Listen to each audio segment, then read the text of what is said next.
Hello everyone, welcome to my channel. Myself Vasant, an undergraduate from mechanical engineering.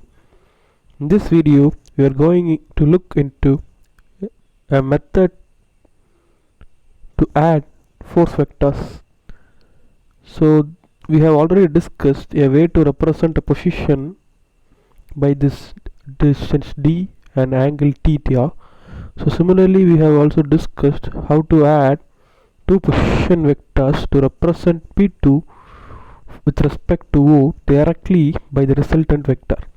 This we have already discussed. So I am going to discuss another way of representing a position vector. For example, the first you can see here, instead of representing d and theta, I can express this x is equal to d cos theta. Similarly, y is equal to d sin theta. This x comma y completely defines the position of P. Similarly, for these two vectors, I can assume x, y, x1, y1. So, you can see here x comma y represent position of P from O. Similarly, x1, y1 represent position of P2 from P. So, if I want to find the resultant, that is adding this two position vector in order to represent position of P2 with respect to O, I can just simply add the x components to represent the resultant x. So x plus x1 gives the resultant. Similarly, if I add this y plus y1 completely gives me, so this two values directly defines the position of P2 easily without we have to draw algebraically and solve for a triangle. So this way of resolving, or we can state that representing vector in terms of x comma y helps us to add the position vectors easily. Similarly, for force vector, for example, you can see here, as I already discussed, representing force as a magnitude of F and the orientation or direction of it is represented as theta. So I am representing this as first two components.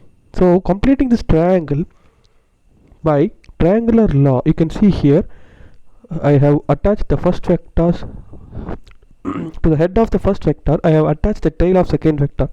So these two vectors which I have indicated in black completely defines the f vector. So instead of f vector, I can represent these two vectors. So with trigonometry, I can state here fx is equal to f cos theta. Similarly, fy is equal to f sin theta. So if theta is not given, instead of that a triangle which is given, so from there we can find cos theta value and sin theta value, and we can complete here. So fx is equal to f cos theta, it's obvious from the smaller triangle. Cos theta is equal to b by c. Similarly, for f sin theta, f is equal to a by c. So this way of representing f as x and y components along x and y helps us easily to add force vector. You can see here, before going into the solution of a problem, I like to another way of representing this x and y is a Cartesian form. In Cartesian form, we represent two dimensionless unit vectors, so that is I and j. So along this direction, you can see here fx is the x direction is completely defined by this I vector. Similarly, j direction is completely defined by this y direction is completely defined by this j vector. So you can see here, if we know a force vector, we can resolve it into fx and fy. Similarly, if you have fy and fx vector, you can add them by trigonometric or a triangular rule. That's obvious. This way we represent in Cartesian form f vector. Similarly, to find this f magnitude of f, we can simply use Pythagoras theorem to solve for to find the hypotenuse. So similarly, we can find this theta by tan inverse of fy by fx. This way you can resolve, and again in the reverse way you can add this two vector into a single vector. So how it helps in addition of several forces. So this we have already discussed in the old and in previous method how we add the several force. So first I take f1 and f2, I complete a parallelogram. So with this value known, f1 and f2, so I take this f1 plus f2 and add this to f3 vector, drawing another again a parallelogram and solving for this value. So here for each parallelogram I have to apply cosine law and sine laws to solve and add this resultant. So instead of using this, as I said, by resolving these forces into components, you can add them easily. You can find here, first I resolve f1 along y direction, similarly f1 along x direction, similarly I take f2 and I resolve it along y direction, and I take and resolve it along x direction. Similarly I take, you can see here, f3 only has a component along x direction, it does not have component along y direction. So taking this, I can find the resultant. You can see here, it's only oriented along two directions, x directions and y direction. So I take here, so what is the resultant along x direction? Just an algebraic sum. You can easily add. I have already stated collinear vectors can be added easily, only algebraic adding. You know, it's easy to add them. So by this you can see here what represent f for x, the summation represent f for x. Similarly the summation along y direction represent f for y.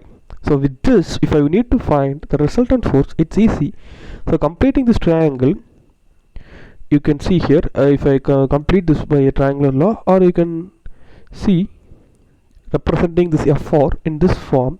As I already stated, if you want to find the resultant, it's simply by using Pythagoras theorem. Similarly, if I want to find the direction of the resultant, you can see it's easy, it's directly stated.